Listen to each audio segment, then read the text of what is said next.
오늘은 신명기 22장 5절 말씀입니다. 여자는 남자의 의복을 입지 말 것이요 남자는 여자의 의복을 입지 말 것이라. 이같이 하는 자는 내 하나님 여호와께 가증한 자이니라. 아멘. 권혁재 목사님 말씀 전해 주시겠습니다. 아멘. 이번 파리 올림픽에서 그 여자 복싱 게임에 그 XY 염색체를 가진 두 사람이 출전을 했습니다. 아, 외모는 어, 남자같이 보이기도 하고, 그런데 이제 생물학적으로는 이제 여성의 외모를 가지고 있습니다. 그런데 그 염색체가 XY입니다. 이, 그, 이런 사람은 어떻게 해야 되겠습니까?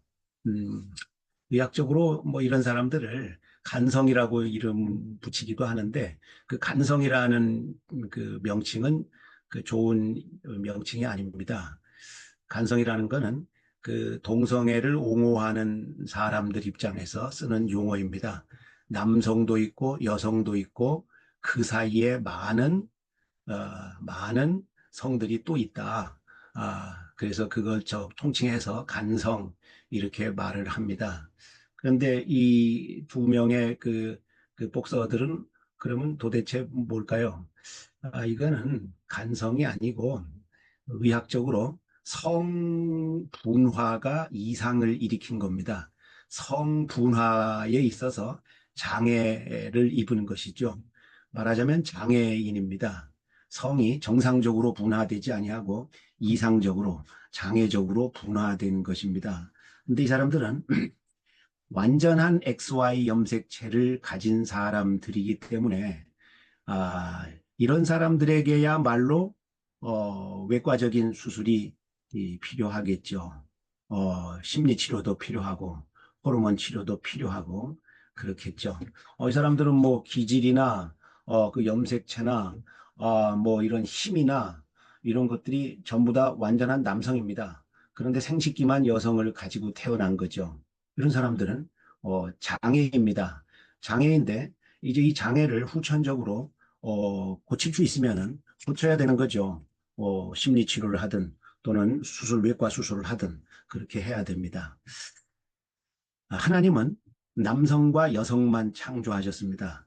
간성이라는 것은 없습니다. 그건 장애입니다.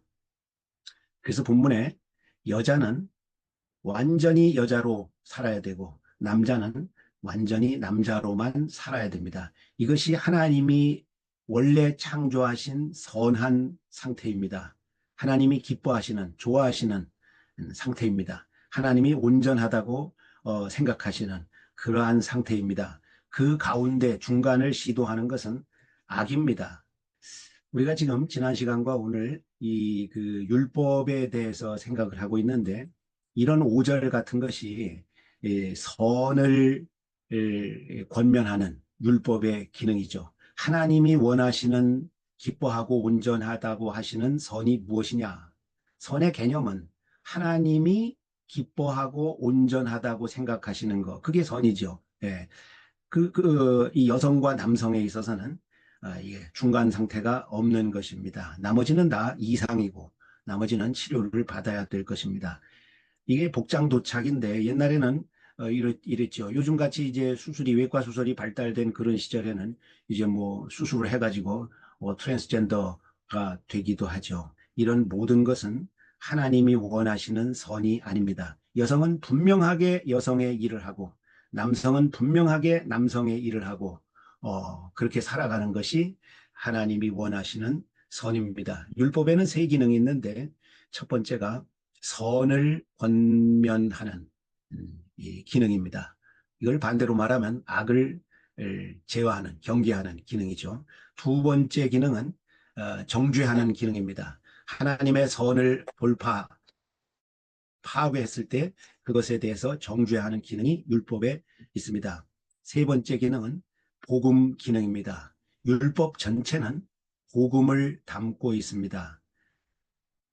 이러한 여자, 완전한 여자, 이러한 완전한 남자, 그러나 범죄하여 죽어 있는 인류 전체, 구원하시기 위해서 예수 그리스도께서 오셨습니다. 또는 어떤 면에서든지 여성과 남성을 동시에 가지고 있는 예, 그런 장애, 하나님이 원래 창조하지 아니하시고 타락한 세상에서 질서가 무너지고 왜곡되어서 발생한 이러한 슬픈, 이러한 악한, 이러한 상태들을 파괴하고 구원하시기 위해서 예수 그리스도께서 오셨습니다.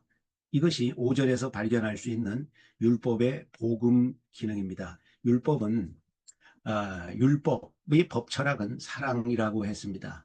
하나님께서 주시는 사랑, 그 사랑을 힘입어서 모든 존재하는 것들을 사랑하는 것, 그것이 사랑입니다. 사랑이라는 것이 무엇인가 그 개념을 정의해야 할 필요가 있는데 오늘은 거기까지는 하지 않겠습니다. 그리고 그 사랑을 실행하는 두 가지 하위 요소가 있는데 그것이 정의와 긍휼입니다. 그리고 율법의 세 기능은 첫째는 권선 기능이고 둘째는 정죄 기능이고 셋째는 복음 기능입니다. 모든 율법은 하나님이 원하시는 선을 강력하게 명령합니다. 그리고 모든 율법은 그 선에 반대되는 선을 파괴하는 악들을 정죄합니다.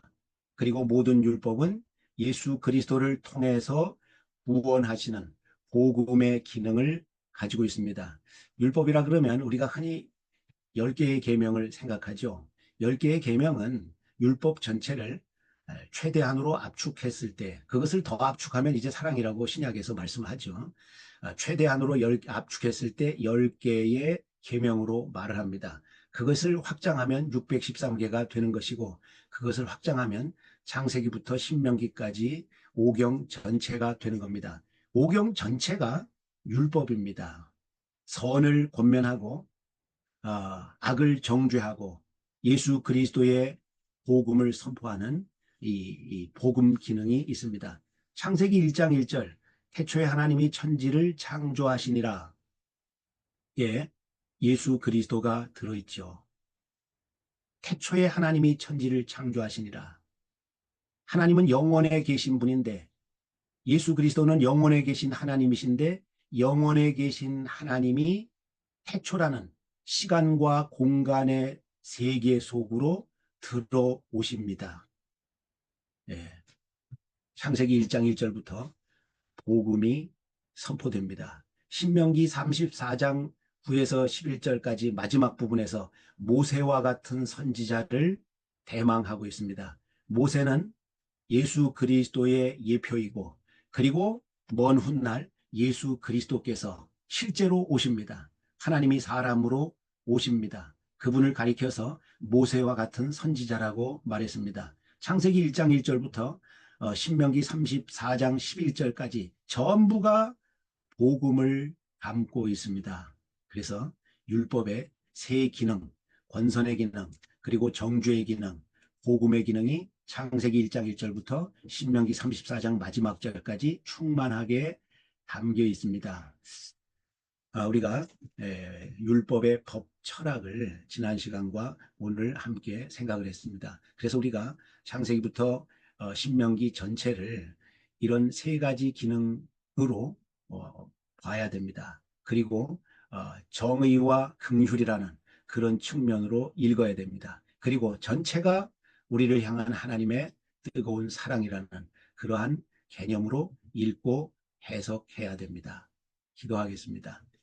하나님 우리 아버지, 우리가 성경의 모판이 되는 창세기부터 신명기까지를 읽고 공부하고 은혜를 받을 때 이 하나님의 사랑, 하나님의 정의와 긍휼, 하나님의 선을 권면함과 악을 정죄함과 예수 그리스도를 통해서 용서하시고 구원하시는 이 복음의 기능을 생각하며 읽고 공부하고 실천하여서 하나님이 원래 주신 이 오경을 통한 은혜를 늘 덧입고 살아내는 그런 저희들 되게 도와주시옵소서. 예수님 이름으로 기도하옵나이다. 아멘.